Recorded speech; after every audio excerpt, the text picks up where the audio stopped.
¿Qué tal, gente? ¿Cómo están? Bienvenidos a una transmisión más aquí por Rainbow Six en español. Yo soy Foxtrot, acompañado de Marcos. Hoy tenemos una transmisión especial, la revelación de la Operación Red Factor, nuevo operador. Tendremos rework de consulado. También tendremos la nueva línea que está en el shooting range para poder practicar y cambios de balance y muchísimas cosas más. Mi estimado Marquitos, ¿cómo estás? Todo bien, mi querido Fox, todo muy pero muy bien. Por suerte ya ansioso de ver esta nueva operación. A ver, es algo que ya se venía hablando, lo hemos visto al menos en el roadmap del Six Invitational. Recordemos que es la segunda season de este año. Parece que fuera la primera, pero no, es la segunda, exacto. La primera, recordemos que tuvimos a Brava, de hecho, una operadora que cambió bastante en ciertos aspectos del juego. Pero en este caso tenemos la segunda season del año con bastantes cambios y unos cambios muy aclamados por la comunidad. Sí, creo que pues lo que se veía durante el Major de Copenhague, pequeño sneak peek sobre el nuevo, bueno, no el nuevo, la nueva versión del mapa de consulado, creo que eso a todo mundo nos volvía locos. Entonces, pues con ganas, ¿no?, de seguir viendo qué nos faltó, ¿no? Cuáles son los detalles que se quedaron dentro de ahí. Obvio, el nuevo operador, qué es lo que va a presentar. Vimos que Brava fue muy disruptiva, fue el recambio, ¿no?, para la Twitch. Ahora también se puede utilizar a la Brava. ¿Qué es lo que traerá este nuevo operador? Y obviamente, pues, ¿qué es lo que pretenden, ¿no?, con la nueva línea, ¿no?, del shooting range, que me dijeron que está bastante bueno, ¿eh? Dicen que está bueno ahí como para entrar en calor, ¿no?, antes de entrar a las rankeds. Entonces, nada, siento que es una season que puede llegar a cambiar varias cosas. Sobre todo ahí, como decía Fox, haciéndole un pequeño +1, el mapa de consulado, ¿no? Antes era un mapa que era muy difícil de jugar en ciertos aspectos, muchas ventanas, muchos spawn kills. Vamos a ver cómo cambió esto, si es que cambió, porque quién vaya a saber, por ahí hasta le ponen más spawn kills, no creo, pero sí vamos a ver cómo llega a cambiar esto, o cómo llegan a cambiar directamente el mapa de consulado en sí, porque recordemos de que era, sinceramente hay que decir la verdad, era un rework que le hacía falta a consulado. Sí. Sí, de hecho, de los mapas que yo creo que ya necesitan o que ya empiezan a sentir el rework, bueno, Consulado en primerísimo lugar, después tal vez Coastline, ¿no? Que yo creo que hay mucha gente que todavía dice, no, aún aguanta, ¿no? En la versión en como está todavía aguanta. Y por ahí Oregon, me encantaría poder ver un rework de Oregon. Tú, mi estimado Marquitos, ¿qué mapa te gustaría ver reworkeado de los que ya tenemos, que ya han sufrido algunos cambios, pero que dirías, este mapa tal vez me gustaría verlo? Avión presidencial, no, mentira. Oye, lo dirás de broma, pero sí, ¿eh? Eso sí, puede ser. No, a ver, creo que estoy de acuerdo con vos. Quizás Litoral, me gustaría verlo un poquito más reworkeado. Siento que es uno de los mapas que nos quedan como también de la famosa old school, ¿no? De esos mapas que no se han modificado mucho. El mapa de Villa, incluso, ¿por qué no? También un pequeño retoque. No sé si un rework entero, porque el mapa de Villa también, así como está bastante bonito. Pero quizás un pequeño retoque, un pequeño cambio que llegue a darle un poco más de versatilidad a este mapa, que sabemos de que es a veces muy tirado hacia la zona de la defensa. Pues estaría bueno que se vea un Villa un poquito distinto. También un Oregon, ¿por qué no? Es uno de esos mapas que ya piden a gritos un rework. Sí, completamente de acuerdo. Pues ya estamos a escasos minutos de ver la revelación completa. Les hemos preparado el video, les hemos preparado subtitulado para que todos puedan disfrutar, ¿no? Los drops también. Ya estamos literal a nada de ver esta nueva revelación. También una revelación completamente distinta. Estábamos acostumbrados a ver pues todas las operaciones durante los eventos pues principales de competencia, ¿no? Llámese Major, Six Invitationals, ligas profesionales. Ahora cambia un poco la dinámica y nos permite pues tener un espacio dedicado para platicar de las cosas que vienen. Tú, mi estimado Marquitos, aparte de lo que ya hemos platicado sobre el mapa de consulado, ¿qué tanto has utilizado el shooting range, ¿no? Ahí el tiro para probar tal vez alguna configuración de un arma, o tal vez para calentar, para conocer los patrones de recoil? ¿Qué has hecho tú? Lo he probado, o sea, he probado más para reconocer los patrones de recoil, ¿no? Porque pues sí me han sido muy útil para esos casos, para quizás probar cómo funciona mejor con una boquilla, con silenciador o con lo que sea. Yo soy muy fan de usar silenciador, la verdad, o sea, desde que le sacaron el daño que hacía menos daño a los silenciadores, pues soy muy fan de usar los silenciadores, la verdad, o sea, hay que decir la verdad.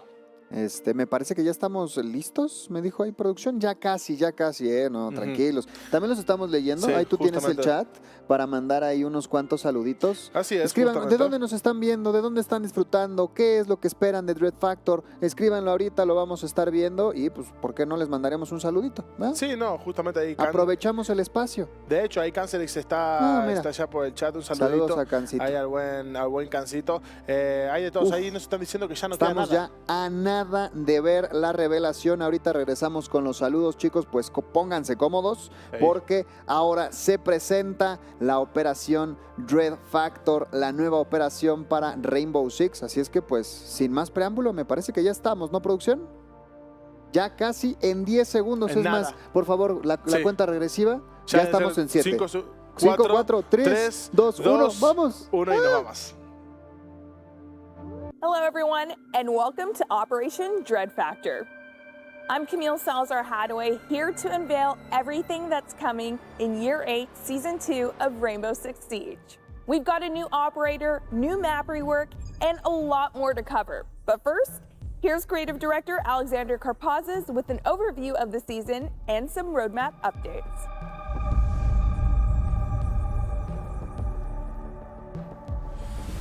Welcome to Operation Dread Factor. This is introducing a new operator, Fenrir, hailing from Sweden, who's joining the Red Hammer squad. He's bringing with him the idea of fear to the battlefield. This is a mechanic that we've been working on for a long time, and we finally made it work. And we're happy to introduce him to the rest of the operators. On top of this, we have a big, long overdue map rework for Consulate. We hope you enjoy it. And we're bringing much, much more. We're bringing balancing changes, quality of life changes, and accessibility changes to make the game that much more enjoyable to play, including permanent arcade being released this season for everyone to enjoy. As with last year, we want to be fully transparent with what we do with the roadmap and any changes that we make. And these changes are actually informed by you, your voice, and your feedback. That means this season, we're delaying the Frost rework to Season 3 so that we can focus on the priorities that you mentioned to us when we announced this initial roadmap. That means Grim will be getting a buff this season, as well as the observation blocker being moved up to this season, Season 2 as well. For Frost, we want to make sure that you can play the Lab TS this season with those changes. There will be a dedicated spot on our 6 Fix where you can give us feedback for Frost. Fear is coming to Rainbow Six Siege, and I'm not talking about 20 seconds left on the clock, diffuser in hand, what do you do, fear. I'm talking about this. This is what it looks like when an attacker is caught in the radius of Fenrir's FNAT dread mines. Are you afraid yet? You should be. Fenrir brings a whole new way to undermine the attacker's advances, one that's unlike anything we've seen yet in Siege. Next, you'll hear from concept artist Sunshine Kim about the design and creative vision of this unique operator. And then director of gameplay design Jeremy Carvant and game designer Dominic Clement will elaborate on the features that make Fenrir someone to be feared.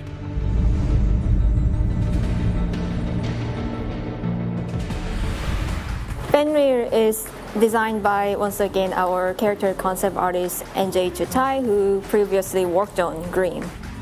Fenrir looks dangerous, somewhat frightening, but it's not reckless or evil. Since he's a scientist and a trained soldier at the same time, we really wanted to capture those two elements in the visual design. We explored light urban combat outfits for his general aesthetics and something more advanced high-tech equipment that could be a focal point of his design.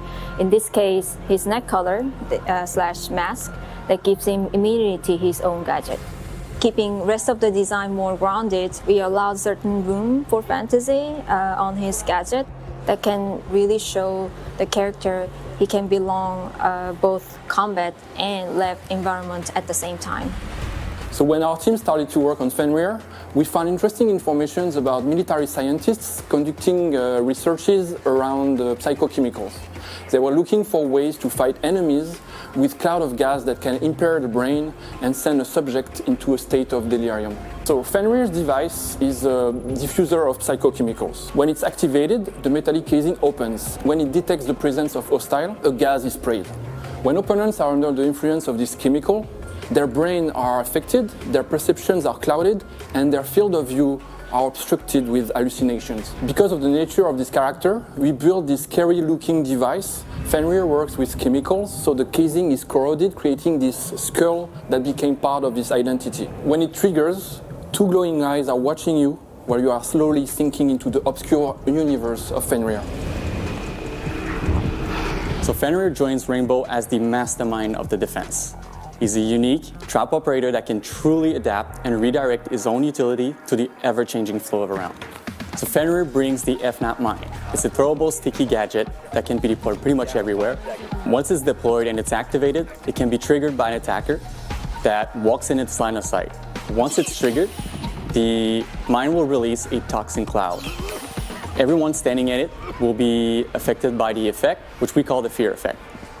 In short, the fear effect is essentially a curtain, an opaque bubble around you that limits your visibility range to a few meters. Past that, it's complete darkness. So when the round starts, Fenrir has all of his gadgets in his pocket. And when they're deployed, they're basically inert. They don't do anything and they're armored. So they can't be destroyed by bullets. They can only be destroyed by explosives. Aside from being there and looking mean, they really don't do anything. That is until Fenrir activates them with one of his 3 codes. He has 3 codes and 5 gadgets. So he has less codes than actual gadgets, so he needs to be mindful of which one he's going to activate and which one he will remain armored. Because once they're activated, they open up and they're no longer bulletproof. So they're very vulnerable to bullets, lasers, and obviously explosives. Once they're open up, they mean business, and it means that it can be triggered by attackers and affect them. So when you play as Fenrir, your goal is to survive as long as possible. So we made sure to give him a kit that will hopefully allow you to do so. If we look at the primary weapons, you have 2 options. The first one is the MP7, a classic, really powerful SMG, great for close, mid, and even long-range encounters. So the second option is the SAS G12, which is a very strong, powerful shotgun that can deal a lot of damage in close range, perfect to pair with the gadget, which essentially limits the visibility of the attackers, so you can really get close and personal with this weapon and deal a lot of damage. Secondary weapon, we have the Bailiff. It's a great secondary weapon that creates a lot of destruction for a pistol. Whether you pick the SMG or the shotgun, you be sure to have a tool in your arsenal to reshape the map during the prep phase and set up your gadget the way you really want it. For secondary gadgets, we went for gadgets that will really synergize well with the operator's main ability. The first one is barbed wires. The FNAT will reduce the visibility, and the barbed wire will slow them down. His other option in terms of secondary gadget is the bulletproof cam. Again, a great synergy with the gadgets because you can use the bulletproof cam to keep watchful eye on your FNAT, and you can also use the bulletproof EMPs to disable any pesky attacker drone that might be coming in to destroy your gadgets. So Fenrir is a very flexible operator. It can be very useful for new players as much as for very experienced players. For new players, if you don't want to deal with having to manage and jungle with all the codes, you can just deploy your gadgets, activate them, and play them like a regular trap operator. If you want to be a bit more advanced and kind of trick the attack, you can really juggle with the codes, activate your gadgets when they need to be activated, deactivate them to protect them, do this dance of the mastermind kind of controlling where the gadgets are most effective and affect as many attackers as you can. Keeping up with the synergy between the operators and the gadgets, you have a lot of synergies with other operators. So like Melusi in Clash can combine their slowdown effect with the FNAT. They'll have their visibility reduced and also they'll be slowed down, so they might be stuck in this effect a bit longer thanks to that. Combining it with other operators like Thorn means that you can kind of catch these attackers in their moment of panic and hopefully deal them a lot of damage with these gadgets. Another group of operators that are very useful with Fenrir is the intel gathering operators like Valkyrie, like Pulse, like Solis. They're all very useful operators that can really collect as much intel as they can and share this intel with Fenrir, so Fenrir can be more aware of which one of his gadget needs to be activated in order to be the most effective. Operators that can be a bit more sneaky could potentially get a bit closer to the victims and give them a good scare, like, well, Kavera. So if you have a Fenrir on the other team, you have a couple options in terms of counter. The first one is the classic combo of IQ and Thatcher that can be brought to deal with these FNAT. So Finka is another very interesting counter. She won't completely remove the effect, but with her nano boost, she'll be able to kind of reduce the effectiveness of the fear effect, giving you more breathing room and more room to see around you and find hopefully cover to be safe. An interesting counter that you can bring is Mountain. Mountain can trigger them and provide cover for the rest of the team to come in and destroy the FNAT that have been triggered. Since he has the shield, the visibility reduction is not the end of the world. He's still protected. And finally, you have Twitch and Zero that can be brought to hunt down all the activated FNAT and zap them with their lasers. We can't wait to see the strategies and kind of big brain plays that will come up with Fenrir. He's really an operator that can play with collecting information and removing information from the attackers. So we can't wait to see players run around activating, deactivating their FNAT and scaring attackers throughout the next season. We've seen your excitement about the upcoming map rework for Consulate, and now we want to give you more details on the renovations and updated bomb sites. And by we, I mean Team Lead World Jeremy Dowsett.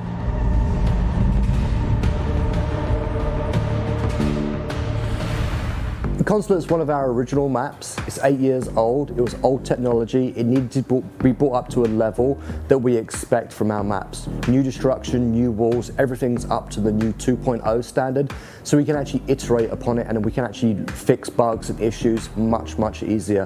We've gone top floor all the way down and even out to the spawn points. This map is a very, what we'd call a heavy rework. It's a massive overhaul of everything from the ground up, exterior in, everything's been touched. It's gonna feel the same, but there are a few surprises and a few tweaks. Everyone knew that there was a problem with Consulate with being spawn peaked or run out on quite a lot. So we've gone through and we've looked at all of the lines of sights from the building to the spawns, and we've made it more comfortable for the attackers to actually approach and actually get into the building. So what we've done is we've looked at all of the lines of sights, i.e. all of the windows, all of the doors, anything that looks towards the spawn. And in certain cases, we've actually either put a blocker on the window, say some scaffolding, or we've actually removed the window or blocked it permanently. So anyone that was used to looking out towards garage and getting a cheeky angle, that angle's not there anymore. If you want to spawn peak, you're gonna have to work an awful lot harder for it. There's a new set of stairs, yellow stairs, that go all the way up, which aids in navigation, and especially if you need to switch between floors. The biggest change that players will notice is the exterior wall on the balcony. So you can actually hold the balcony and actually play with the ebb and flow of the attack and defense. You've got a chance to get in on the balcony now. A lot of things have changed on the first floor. A lot of walls have moved. Some new thematics. There's a new thing called Exposition, which is actually a bomb site. So you have Exposition Piano as the bomb site on the first floor. Entrance lobbies changed. Spiral stairs, you're still going to recognize it. It's the same, but refreshed. A lot more cover and a lot more ways to actually approach the bomb site. It's less open. It plays much nicer than it did before. Everyone loves to hate garage. The smoke plant was everything. Every time you watch this map get played in Pro League, when it was in Pro League or in Ranked, you know what's going to go down. They're going to plant behind the truck, they're going to smoke, and then they're just going to hold it all the way out on the exterior, and you're not going to be able to counter them. Now you actually have to enter through a new room to get into garage to the bomb site to actually be able to plant. This means you can't hold it from the outside, so you have to enter the building. Same thing if you're attacking from server side. There were lots of lines of sight and they would hold on a really long angle. We've looked at the angles and we've cut them all down. The flow's a little bit different, the bombs are in different places. Not only is the garage changed with the big new entrance and the doorway through, there's a doorway to the side of it now that goes to yellow stairs. It's always nerve-wracking for the team, who did an exceptional job. It looks amazing, the artists were great, the lighting looks great. I think the players are going to love it. So like Nighthaven, you can't ban Consulate. We want the players to be able to experience the new map, the new navigation, and the hard work of the team. In Siege, all it takes is one bullet. And to help you make each bullet count, the shooting range is continuing to evolve. Associate Game Director Christopher Budgeon is here to tell you more about the new features, including a destructible surprise.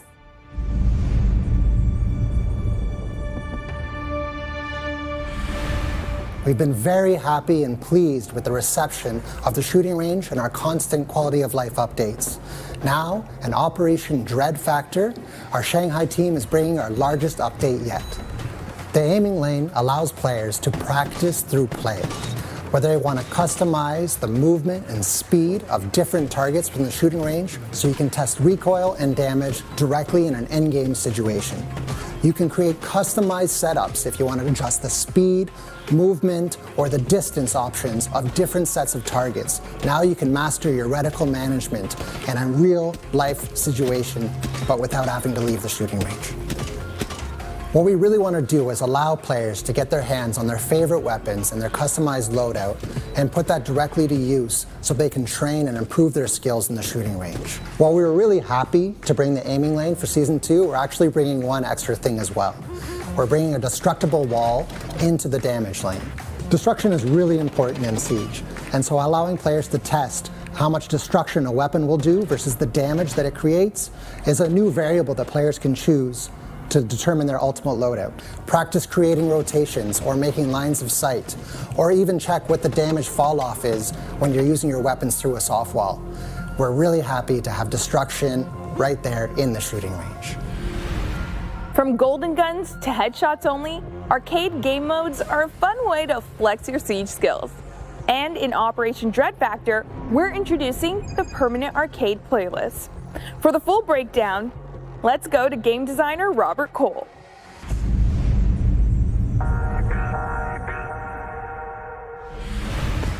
We are super excited to finally bring you the new permanent arcade playlist, and you can get your hands on it coming in Season 2. We wanted to give a place for players to actually play and enjoy all these arcade game modes that we've released throughout the years. But we also felt like all these game modes deserve a place to be permanent inside the game. And we will release with a list of 5 arcades.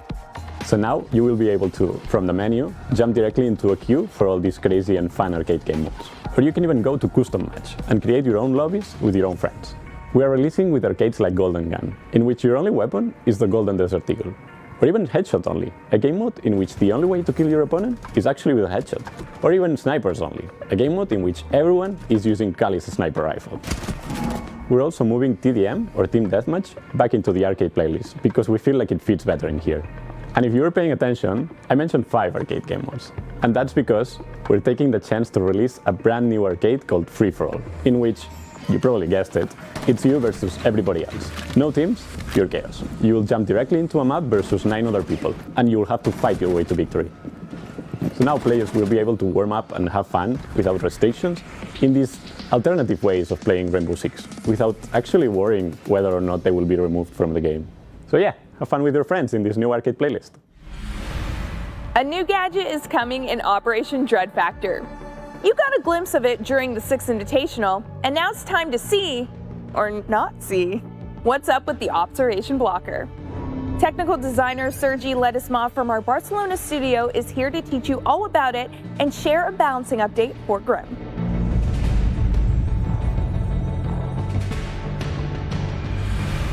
Intel Gathering is one of the core pillars of the Siege experience. We want to reinforce this gameplay by giving defenders more tools to deny information to the attacking team. That's why this season we're releasing this new secondary gadget, the Observation Blocker. This gadget, once deployed on the ground, creates a digital barrier that blocks vision through attackers' observation tools, forcing them to drone more aggressively and giving more opportunities to defenders to destroy those drones. Defenders choosing this secondary gadget will start with 3 under pockets, so they will be able to cover large portions of the map. When it comes to synergies, the gadget can be used in combination with operators such as Kait, Maestro or Melusi to hide valuable pieces of utility. For example, with Maestro, you're going to be able to hide your evil eyes behind an observation blocker and gather information and shoot with a camera without getting your gadget exposed to drones. It can also be used to defend strong positions. You could, for instance, place a deployable shield, a couple of ADSs on the wall, lay some traps, and hide the entire setup behind an observation blocker. Attackers won't know what threats are hidden behind this gadget, so they will have to either reach their drones, find a way to destroy the gadget, or pick themselves without enough information to win the gunfight. The gadget can be destroyed by bullets, explosions, or even be hacked by Brava, so defenders will have to find safe positions for it to be useful during the round. With the gadget in play, attackers will have to drone smarter and with more precision to gather the information they need to win the round. The addition of this new secondary gadget will create new gameplay interactions in the intel gathering experience, and will also give the defenders more flexibility when it comes to assembling their team compositions. Grim hasn't received as much playtime as we would like. We think the main reason is how hard it is to apply the effect onto the defenders.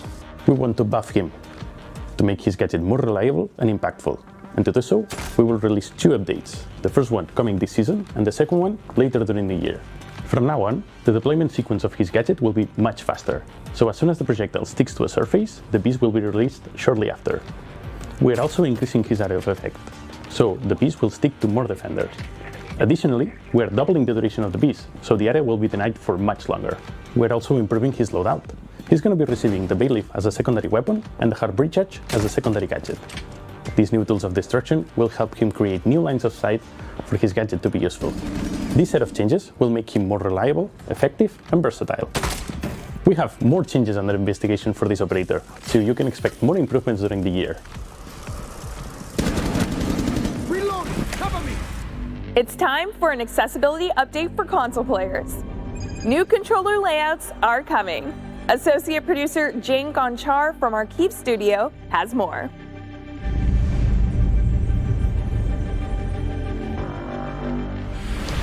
As you may know, we want to level up playing field for PC and console players, and new additional controller layouts are important stepping stones on the way to full controller customization. We have already several of them in the game, but the new one we are introducing are a step above and beyond, centered around tackling some difficulties that might cause discomfort for players when using the controller.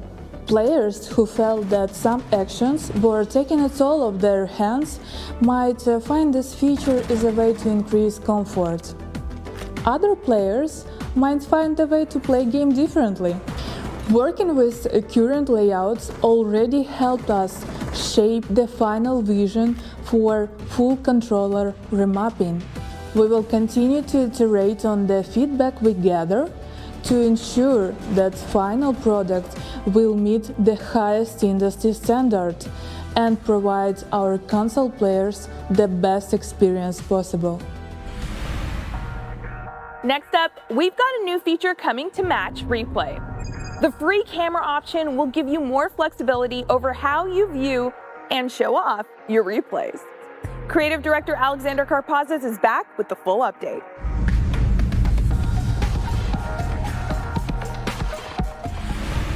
Free camera for Match Replay is coming to Siege, and this is a new perspective of spectating matches. This breaks from the top-down view or the first-person view of the game.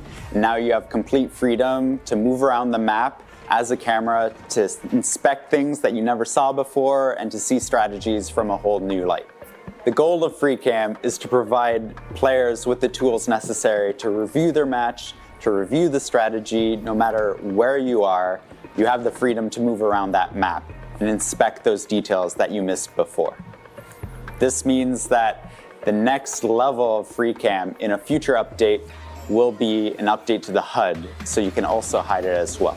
This would be a fantastic tool for creating content. This means that you can set up the camera that you want, the capture and performance that you want, so that you can create that amazing video that you've always dreamed about creating inside of Siege. In Season 2, we're bringing a quality of life update too, for everybody who enjoys playing squads. We're providing squads the opportunity to vote when the squad's ready to jump into the next fight, and the squad leader will instantly be able to move them into that next matchmaking phase straight from the after-action report. This isn't the only quality of life improvement we're doing in this season. We spoke at the SI about interactions with gadgets and improving that. And we're delivering with the first step, which is the diffuser pickup, making it more generous and more intuitive in order to pick up that gadget, and providing the option to players whether or not they want automatic pickup or a prompt to pick it up. The future means that we'll be bringing these improvements to other gadgets as well. And like we promised at SI, the idea of putting down your gadget, picking it up, and even throwing it will be on the roadmap for future updates. Operation Dread Factor is coming to the season test server next week. Get a first look at Fenrir, his fear-inspiring gadget, and the reworked consulate map. And remember, whether you're on the test server or in the live game, reporting issues you encounter to R6 Fix will get you a chance to earn some extra rewards. That's all for our show today. Thanks for watching.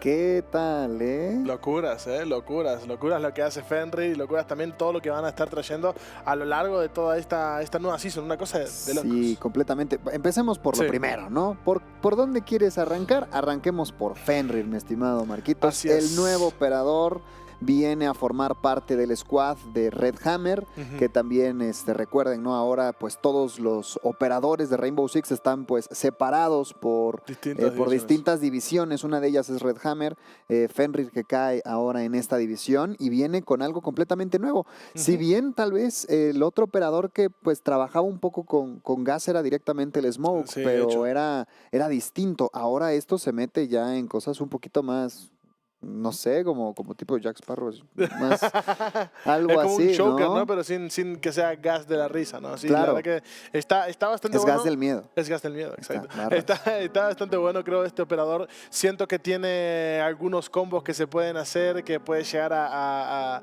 ser muy fuerte en distintos mapas. Un operador que me atrevo a decir que es más de anclaje que otra cosa. Se puede llegar a evitar un plantado con ese dispositivo. Quiero saber, porque creo que no lo llegan a aclarar bien en el video, me encantaría saber si la Brava sobre todo puede llegar a influir directamente en este dispositivo, haciendo que el efecto sea inverso, ¿no? Que le afecte directamente a los defensores en vez de los atacantes, y podría llegar a ser bastante lindo, creo yo. Muy versátil, la verdad. Y otra cosa que también me gusta muchísimo es este nuevo sistema para poder trabajar con los gadgets del operador. Anteriormente habíamos estado acostumbrados a que, pues por ejemplo, el Lesión o el Wamai, conforme va pasando el tiempo, la Asami con las Kivas, conforme va pasando el tiempo se le van generando nuevos gadgets para poder utilizarlos. Aquí no, aquí de arranque ya tienes los 5 FNAT dispositivos ya disponibles, tú los colocas y se acabó. ¿Dónde está el cambio en el sistema? Que ahora Fenrir tendrá que estar pues atento para activar y desactivar de esos 5, solo 3. Solo 3. Entonces, ahí hay un nuevo funcionamiento en el cual creo que va a requerir muchísima comunicación con tus compañeros. Lo veíamos, ¿no? Los combos, pues, tal vez más straightforward, ¿no? Los combos más nobles serían con los operadores de obtención de información, ¿no? Llámese la Valkyria, el pulso, por ahí hasta la mira, que puedas colocar el FNAT del otro lado y que sepas, ¿no? Qué está pasando, la Solís inclusive. Entonces, me gusta muchísimo, ¿no? Lo que presenta Fenrir y este nuevo sistema de interacción con el gadget.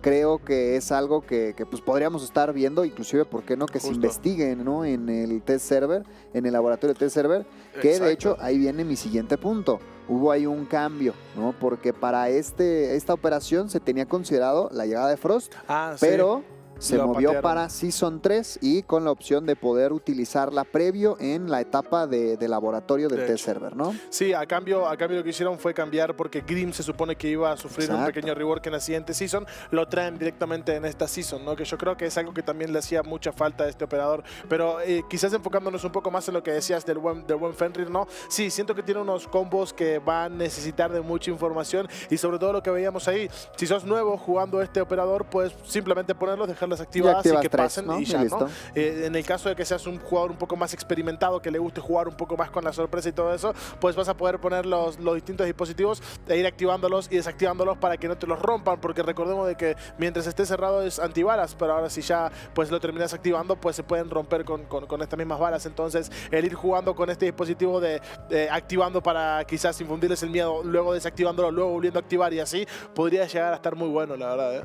Sí, creo que es una de las cosas pues más interesantes. Sí. Ahora, Consulado, si me preguntas a mí, es un mapa completamente nuevo, ¿eh? Sí, es un mapa que tiene cambios pues tan radicales, desde las cosas pues ya más icónicas, ¿no? Como lo era el push por la zona de garaje, ahora pues queda completamente cambiado, ahora tienes que meterte a una etapa pues previa, ¿no? de lo que es el garaje para poder hacer el push y poder jugar de esa forma. Tiene cambios por todos lados, más cuartos, todos los spawn picks o al menos todas las líneas de visión que daban hacia afuera también ya fueron neutralizadas o cambiadas. Sí. Entonces eso a mí me parece algo bastante interesante y creo que resuelve también muchas de las cosas que carecía o que tal vez pues frustraba, ¿no? Sí. a todos nosotros cuando jugábamos en Consulado. Sí, normalmente era muy fácil que salgas del spawn y ya tengas un spawn kill por cualquiera de estos spawns. O sea, era muy fácil que desde una ventana te estén spawnkileando porque tenía muchas ventanas, muchas líneas de visión hacia el exterior, ¿no? Este mismo mapa. Sin embargo, ahora, como decía ahí también uno de los ingenieros, digamos, que llegó a reworkear este mapa, pues decía que prácticamente esas ventanas ahora las bloquearon permanentemente, o quizás tenés que, como por ejemplo la parte de que antes estaba la zona de proyector, el site, que tenía unas 2 ventanas para poder salir, ahora tiene como una puerta en donde vas a poder utilizar una granada de impacto para poder romper este lugar y salir a hacer un runout en el caso de que quieras,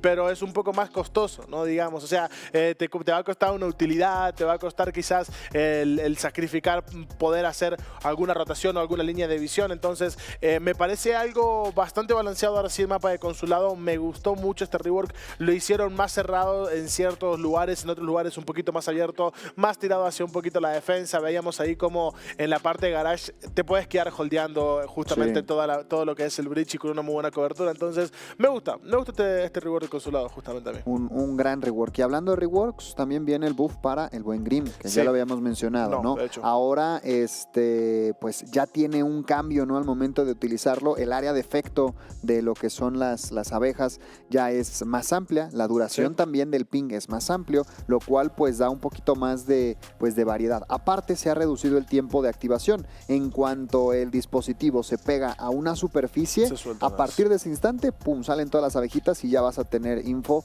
directa. Con la versión pasada, digamos que Grimm no podía sacar esa información tan rápido y le daba tiempo de acción al defensor pues para moverse, ¿no? Entonces creo que esto es algo pues bastante interesante, un primer paso en la dirección correcta para ver cómo funciona Grimm. Y otra cosa que también se menciona en el video de Revelación es que hay otro cambio que todavía está ahí en el horno esperando para salir, pero bueno, para los main Grimm, ahí le mandamos un buen saludito al buen Saite, ya empiezan a salir las cosas un poquito mejor. De hecho sí, parece que es algo, bueno, a ver, era uno de los agentes que menos utilizaban en la escena competitiva, no se ha visto Grimm, hay que decir la verdad, no se ha visto Grimm, entonces siento de que esto podría llegar a ayudar bastante, ¿no? al operador de Singapur. Me impacienta saber cuál será el otro cambio, porque siento de que si es algo clave puede llegar a ser que se vuelva un operador muy utilizado, si es algo que sea un cambio pequeño va a seguir igual. Siento que podría llegar a ser clave el siguiente cambio que le hagan a Grimm. Este cambio estuvo bastante bueno, lo bufearon bastante. El tema de que apenas toque la superficie y salgan las abejas para poder sacar la información está bueno, porque terminan pues castigando o nerfeando la posibilidad de romper la cápsula Kawan. Recordemos de que eso se podía romper, entonces termina como que nerfeando esa posibilidad. Vas a tener que ser más rápido si es que querés romper esa misma cápsula. Entonces está bueno, siento que puede llegar a ser un muy buen dispositivo mucho más utilizable ahora. Sí, otra cosa, digo, ya platicamos todo. Me encantaría, pues, mencionar, ¿no?, el nuevo sistema de bloqueo para las herramientas de información de los atacantes. Que yo sé que tú te guardas tus reservas, como que todavía no le encuentras ahí algo, pero siento que es justo ahí donde entra, ¿no?, la esencia de Siege y este tipo de juego, pues, tan táctico, ¿no? Y pues el tener que pensar, ¿no?, fuera de la caja para aprovechar todas las herramientas y mecánicas que nos dan los desarrolladores. Pero bueno, también va a ser digamos, un avance o un empuje de lo que iba a ser en Season 3, que se tenía esperado para ser utilizado. Ahora lo podremos ver en funcionamiento directamente en la temporada 2 de este año. Y otra cosa también importante, van a ser 3 de estos bloqueadores por operador. Entonces vas a poder pues prácticamente nublar, ¿no?, la información que traigan con los drones en un alto porcentaje dentro del mapa. Entonces eso me gusta bastante. Sí, es algo a lo cual sinceramente no le encuentro, o sea, me gusta el dispositivo como tal, el concepto me gusta, pero es algo que siento que puede llegar a, no sé, siento que va a ser difícil utilizarlo. O sea, la fase de preparación va a estar muy buena, porque claramente la fase de preparación, el tema de los droneos, te va a permitir romper muchos drones, te va a permitir, en caso de ser Mosi, poner una pequeña plaga detrás de ese dispositivo, poder apropiarte de esos drones. Siento que eso va a estar bueno. En la fase de preparación, ok, pero luego ya en la fase de acción lo veo un poco más complicado al utilizarlo. O sea, si bien vas a poder quedarte holdeando detrás de ciertos lugares, recordemos que aún así, de todas maneras, eso, o sea, esa pequeña barrera es solamente para los drones. Te van a poder ver igual detrás de esa barrera. Y bueno, por último, de las cosas más interesantes, son 2 cosas que me encantaría platicar antes de llegar ya al final de esta transmisión, que bueno, lo bueno dura poco, muchachos, así son las cosas, ¿va? El primero, modos arcade permanentes en Rainbow Six, el nuevo modo Free for All. Ahora vamos a poder jugar en contra de otros 9 players. Antes era exclusivamente 5 contra 5, ahora vas a tener que rascarte con tus propias uñas. Eso me fascina. Y bueno, los otros modos que ya teníamos, el modo Snipers, solamente con rifle de Cali, el modo Golden Gun, que tú lo habías dicho, y Headshot, ¿no? Ahí pues podremos, ¿no?, aprovecharlo. Y otra cosa que también se menciona que me fascinó es que todos estos modos los vas a poder jugar en partidas personalizadas, lo cual significa que vas a poder armar tus propios lobbies con tus amigos y vas a poder disfrutar de estos modos de juego que, reitero, se me hacen una locura. Y por último, el shooting range. Oh, sí, no, eso va a estar muy bueno. Eso creo que es algo que va a ayudar mucho a la comunidad, sobre todo a los que como yo somos mancos y no tenemos muy buena puntería, creo que va a ayudar mucho. Otra de las cosas que a mí en especial espero también que se ya implemente en algún momento, si es que se llega a implementar, porque no lo llegan a aclarar bien. Lo de los dispositivos, que esto es algo un poco más de player confort, el que se agarra automáticamente, el que lo puedes elegir si es que lo querés agarrar automáticamente o manual. Y llegaron a hacer alusión de que hasta incluso vas a poder tirar el Sedax en un momento. Esperemos de que llegue eso. Yo creo que sería muy, pero muy, no solamente divertido, sino que estaría bueno ver como, por ejemplo, no sé, sos su montaña en el medio del site y ves volando el Sedax, ¿no? Así de la nada, sería de locos para que pasen a plantar. Creo que sería algo, pues, a ver, estaría bueno, sería muy bien implementado, ¿no? El tema de poder tirar el Sedax para pasar directamente, tomar, y en caso de que no tengas el Sedax, que lo tiren directo para que lo pueda plantar. No estaría mal, lo volvería un poco más incluso táctico. Sí, son varias de las cosas, ¿no?, de los cambios que se han mencionado. Chicos, pues nada, nosotros ya hemos llegado al final de esta transmisión. Esperemos que la hayan disfrutado, que hayan visto y se hayan emocionado con nosotros con esta nueva operación Dread Factor, que por cierto, el día de mañana sale en los servidores de prueba para que ya estén listos, descarguen y se pongan a jugar Dread Factor. Ya lo saben, Rainbow Six Fix, que es la página para poder reportar cualquier tipo de problema o error que encuentren al momento de jugarlos, y que se les va a dar una recompensa. De hecho, ahí veía, ¿no? De acuerdo a la cantidad de errores que mandes, te van a dar, en recompensa también muchos alpha packs con distintas rarezas, ¿no?, en cada uno de ellos, garantizadas. Así es que, pues para que vayan, pónganse las pilas, chequen, si ven, ay, esto como que no me cuadra, lo voy a reportar, ahí aprovechen. También es súper intuitiva la página, entonces son cosas muy interesantes. La gente de consola que también tuvo ahora, ¿no?, los cambios a los layouts. Digo, ahí ya nos van a poder decir después cómo funcionan o cómo cambian. Si tú juegas como zurdo, ya puedes cambiar el gatillo a la mano izquierda y demás. Entonces, son muchísimas cosas muy interesantes las que se te estarán teniendo a partir de Dread Factor. Sí. Pues nada, mi estimado Marquitos, ¿algo que le quieras decir a toda la gente antes de irnos? Nada, que muchas gracias por estar en esta hermosa, en este panel, ¿no?, de revelación de esta Season 2, de hecho, de este año 8. Parece que a partir de ahora también, desde que llegó Deimos, ¿no?, justamente lo hemos visto en el Six Invitational, también los diseños empiezan a ser como un poco más oscuros, los agentes empiezan a ser más serios, como lo dijo en el trailer, ¿no? Así que esto se va a poner bueno durante todo el año. Nada más que agradecerles por estar del otro lado de la pantalla y mandarles un hermoso saludo a todos. Pues nada, con eso nos vamos, chicos. Ya lo saben, mañana empieza Dread Factor en el servidor de prueba y tiempo después ya vendrá para los servidores públicos y que puedan disfrutar de esta nueva operación. Con eso nos despedimos. Soy Foxtrot, Marquitos. Nos vemos en la próxima, ¿eh? Bye bye. Adiós, producción.